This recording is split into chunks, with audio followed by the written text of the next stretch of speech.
Okay, so hello everybody. Just before we start, just to give you a little bit of background about me. So I used to work for the visual impairment team as an early years specialist. So I've got quite a lot of experience there, but my main experience and my sort of proudest achievement really is having two girls with Stargardt's. They're 23 and 20 now. And I think they're doing amazing. But then I am their mum. So my eldest one got married less than a year ago to a fully sighted person. That's going really well. She's a careers advisor at the local college, and my younger one still lives at home, but she is working as a teaching assistant with children with autism. They lost their sight when they both reached the age of about 10 years, and it went very rapidly. So within 18 months, they'd pretty much lost the bulk of what they were going to lose. So it was quite a shock. During their schooling, they both learned Braille, learned to use screen readers, and they are both guide dog users as well as long cane users. So here they are with me. Yeah, that was just before Kate got married. That was her hen do. So thanks, Bhavna. They've pretty much now, both of them, just got light perception. They can see some colours, and they can pretty much move around within a room safely. They can see big pieces of furniture, but that's the limit of their vision, really. So they're both around, the last time we had them tested, they're about 360 on the eyesight chart. And they both had EHCPs when they were at school. So I currently work as family support at a nursery for children with autism, and I have literally done hundreds of EHCPs with families there. So I'm just going to talk a little bit about the process and why it's important, and then Sian's going to fill you in on some other details about provision within school. So for those of you that don't know anything about EHCPs, they are absolutely crucial as you go through school if your child's level of visual impairment is fairly significant. It's a legal document, so what's written within that document, the school legally have to provide that provision for your child, or the county have to provide for it. It's going to protect your child's education throughout schooling. So bearing in mind that children with Stargardt's, their eyesight deteriorates at different rates and to different levels, it's really important to have this document as like a living document that changes as their eyesight changes to meet their differing needs. And once it's written, it should get reviewed yearly, unless there's been I think we had an early review once because one of the girls had such a massive drop in vision, we had to completely change what was written in there. So you can call an early review. I would say that when you complete the application form, it's very much detailed about the child, what you would like for them for the future. And from my own experience with my two, I know this is not the case for everybody, but as they went into teenage years, they struggled emotionally with what they were going through. So I think that's a really important part that needs to be mentioned in the EHCP, that they have some sort of counselling or emotional support within school. So to apply for an EHCP, parents can do that themselves, but ideally they do that along with either the visual impairment team or their school, because it's good to have a joined up approach to everything. You need to complete a form, and then you need to provide evidence to support what you're saying. So ideally medical reports, interventions that have already taken place. So anything you've got from the visual impairment team is brilliant. and it will show the SEND officer exactly how much support is needed on a day-to-day basis within the school day. And then it's examples of work. So if you're working on large print, it's good to actually show, like, this is how large we need to go. And what they do like, but some schools aren't, so, although Sian will probably correct me on this, but they do like to have 3 sets of cycles of targets. So that's assess, plan, do and review. So hopefully schools are doing that, and it will show that they've set a target and either it's not been achieved, so more intervention needs to be put in, or we are achieving this currently, but if things change, things may get harder. Another benefit of having an EHCP for families is that it does now, in Hertfordshire at least, come with some money. So depends what county you live in, the different way they do things. But if you live in a county where the money comes with the EHCP, that's great, because the school will benefit. They'll be able to provide all those extra things, or a lot of those extra things with that budget.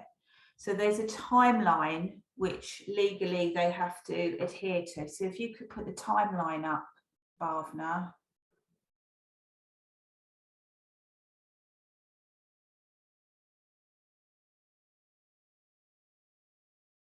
Thank you.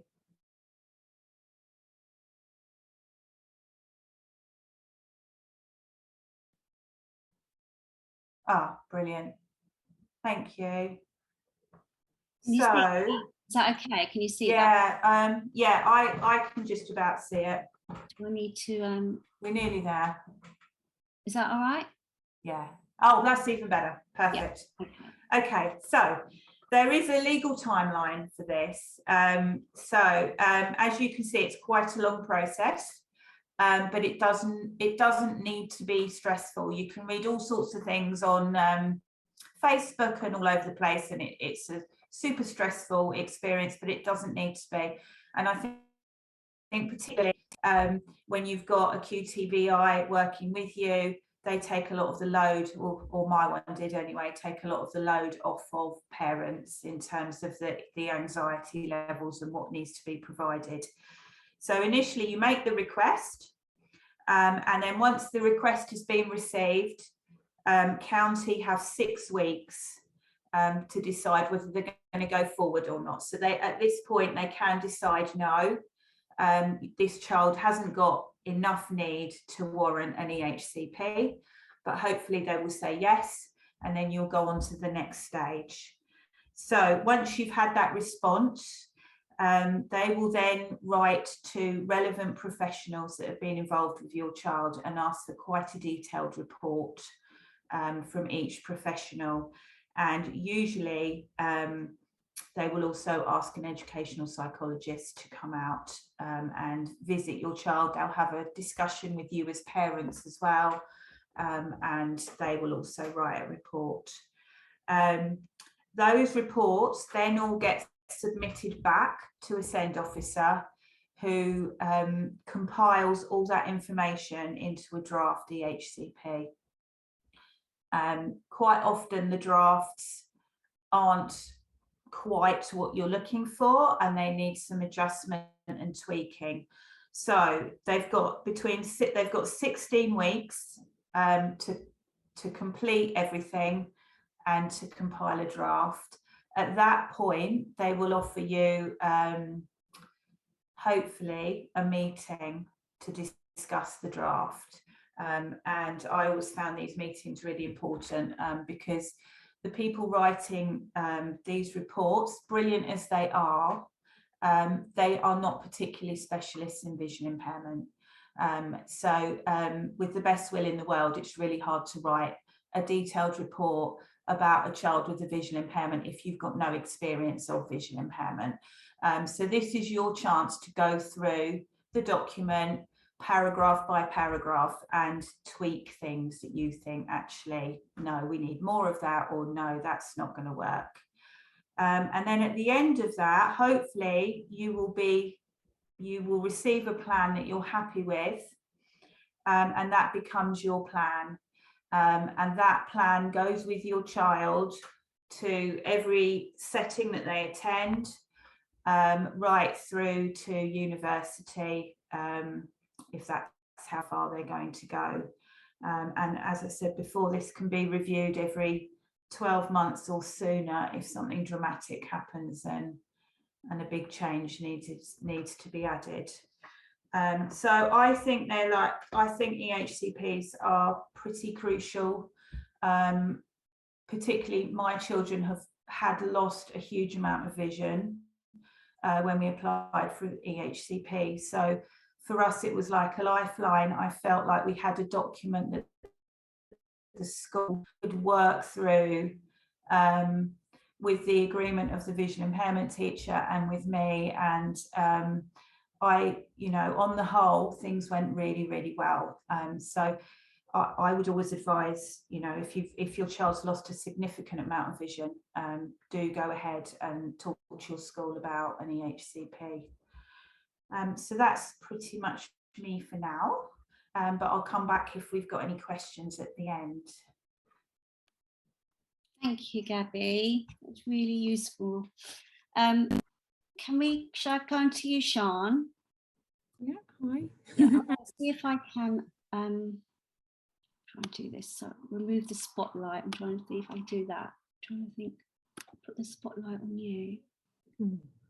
That sounds ominous. There we go. We've done that. Yeah, so did you want to start, Sean? So absolutely everything Gabby said. Yeah, great.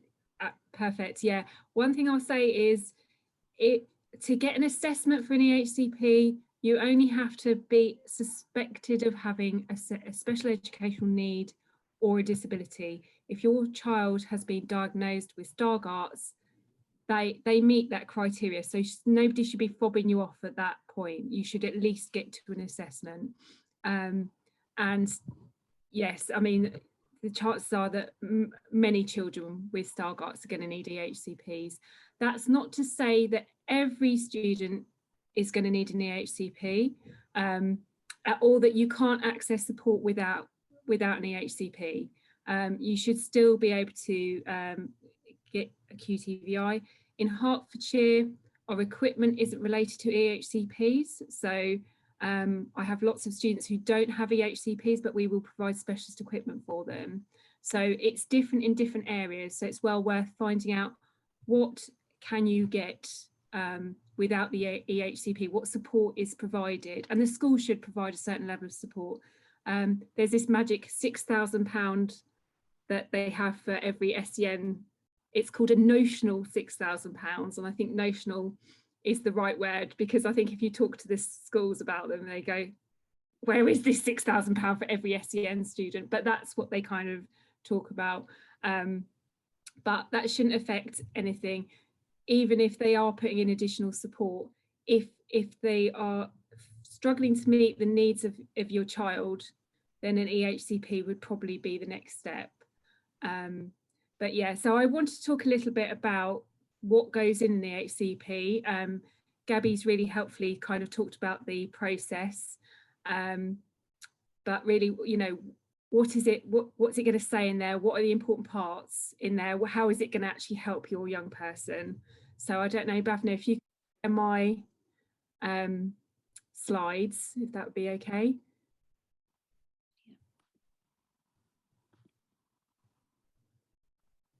Yeah, is that the beginning? First one, I think. Yeah, you want to go back a bit. Yeah, there we go. Yeah. So the EHCP is split into lots of different sections. So if you've never had any experience in EHCP, it can be a very long document. Some of these sections, they aren't necessarily going to have much relevance to you. So for example, the healthcare needs might be far more important to a child who's got multiple learning difficulties and medical needs, who maybe have a tracheotomy or is peg fed. So and similarly with social care needs, some of those areas they're quite light touch on our EHCP. So the ones I wanted to talk about were Section A's, Section B, Section E and Section F. So Section A is really important. That's why it's right at the front.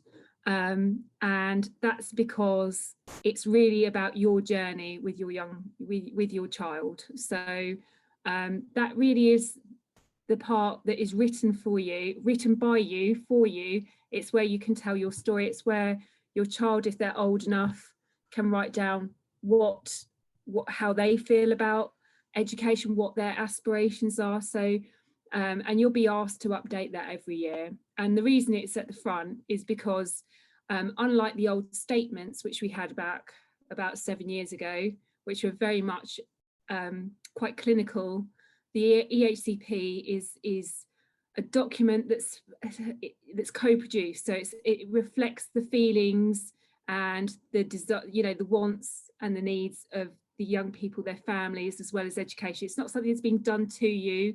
The idea is it's something that's actually produced alongside you.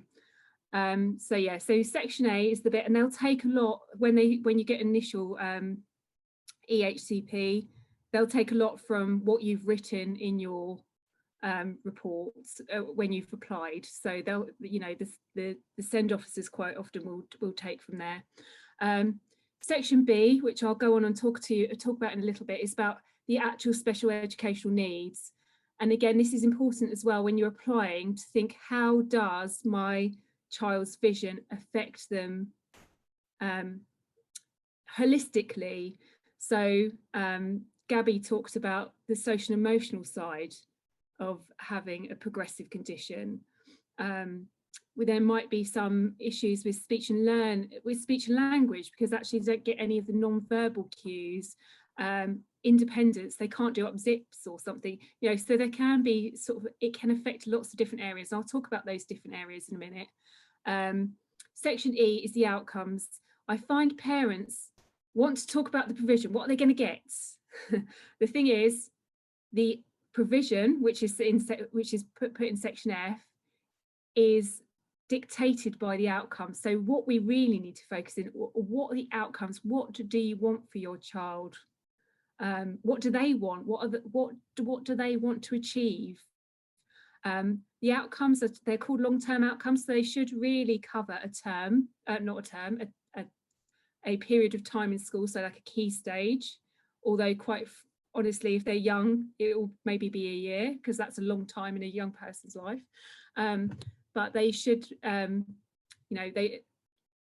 they should be sort of focused on what the needs for that child are. So they should be really quite personal.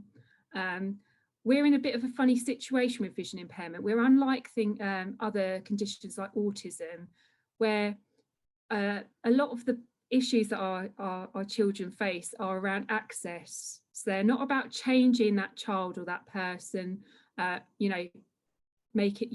finding ways to get them to fit in. It's actually, what do we change about the school to ensure that they can access? And that can be quite tricky sometimes when you're writing outcomes, because they tend to be written in, if it's very child-centered, it'd be like, I will be able to do X, Y, or Z. So obviously we've got to think about how we word those how we word those outcomes to ensure that we are providing the provision and that they are what we really want to focus on. Because I'm sure what you all want for your young people is for them to achieve and to do the best and fulfill their potential and be happy. So it's really writing those outcomes to ensure that we get that. Can we have the next slide, please, Bhavna? So yes, I've talked about this already. I do tend to just randomly talk. This is what you're going to have. So yeah, it's very child and family centered. What are your hopes and aspirations? And also giving your child a chance to write about their hopes and aspirations as well. I had a young person the other day, I've told everyone this story. I was doing outcomes. What did he want to achieve? He wanted to ride a camel. I'm not entirely sure how we're going to fit that into his EHCP, but I thought, well, that's fine. That's, you know, we'll have a go at maybe doing something around that. But, you know, it is important that we actually reflect what your children want in life. You know, it is really key for them to be part of this process. Sorry, Ravna, can you go on to the next one, please? Okay, so the needs section. Now, when you get the EHCP, it tends to be split into these 5 areas. Everybody's is, it doesn't matter what condition, why they've got an EHCP. I've stuck the sensory and the physical section at the front because actually that normally comes sort of almost at the last.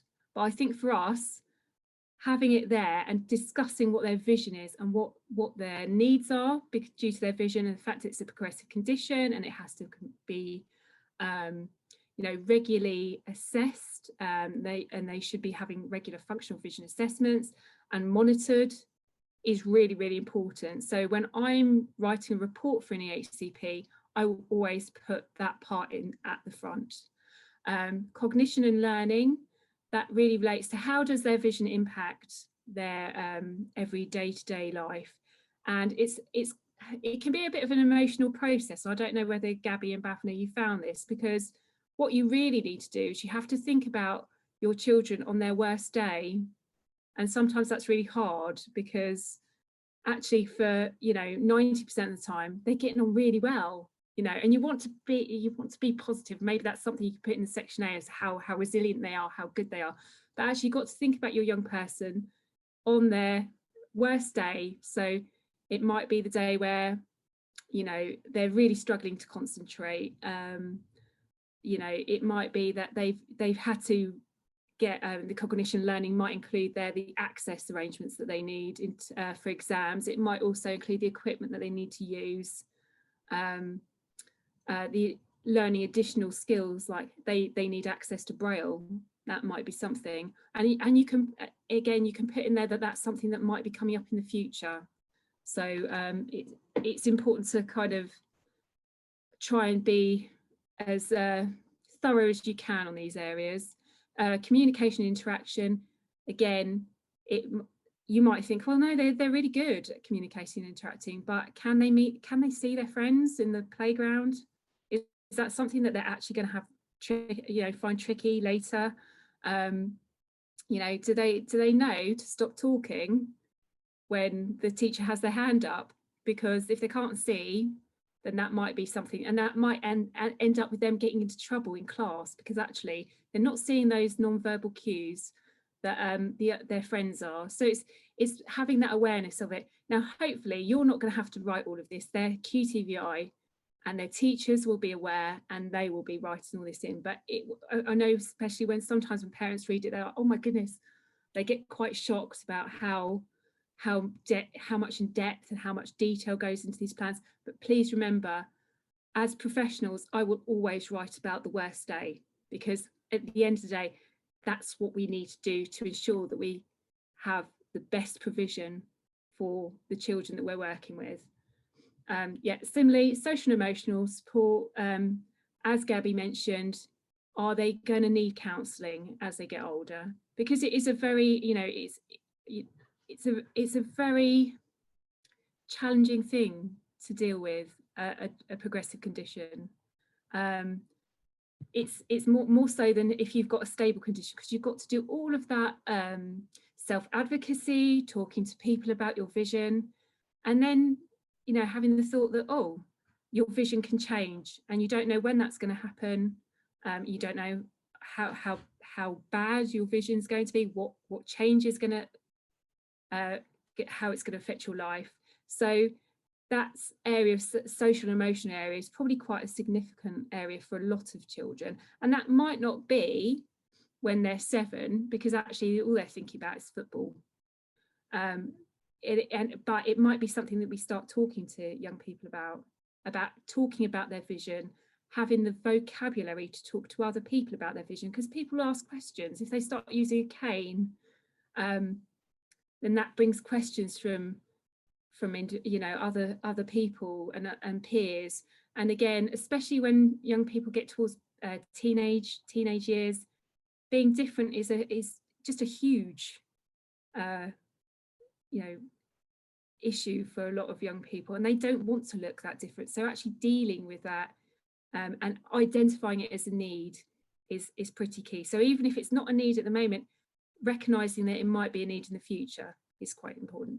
And then finally, you've got self-help and independence. So again, if your children have got a habilitation specialist, they might well put their input into this bit. So this might be cane training, using sighted guide, it might be the independent living skills, cutting a sandwich, doing up zips, using the oven, that sort of thing. And again, we can kind of guess kind of what their needs are going to be in the future as well. So we make those areas as detailed as we possibly can when we write our reports. Daphne, would you mind moving on? So section E, so I'm skipping C and D. Section E is the outcomes. Like I said, outcomes drive the provision. So it's really important that they are the ones that you want. And I think it's quite tricky. So schools will be used to maybe writing outcomes for children with higher incidence needs. So children who've got autism or speech and language difficulties, you know, they can be quite familiar with those sorts of things, but it can be a little bit harder for a child with vision impairment, because really the need is that they access the curriculum. So I will quite often have an outcome that says this, you know, student will access the curriculum and fulfill their potential, which is a really awful, vague outcome. You know, it's not smart in many respects, but it allows me then to put in all the provision that that child's going to need. So that'll be the font size, it might be the equipment that they use, it might be where they're seated, where they're positioned, who they work with. So I can put all the things that I want the focus on actually into that outcome. But this is a better outcome. So I've just made up this. I think I got this off an EHCP, but I've changed the name, obviously. It says Louise will develop her laptop skills. By this time next year, Louise will be able to. So my long-term outcome.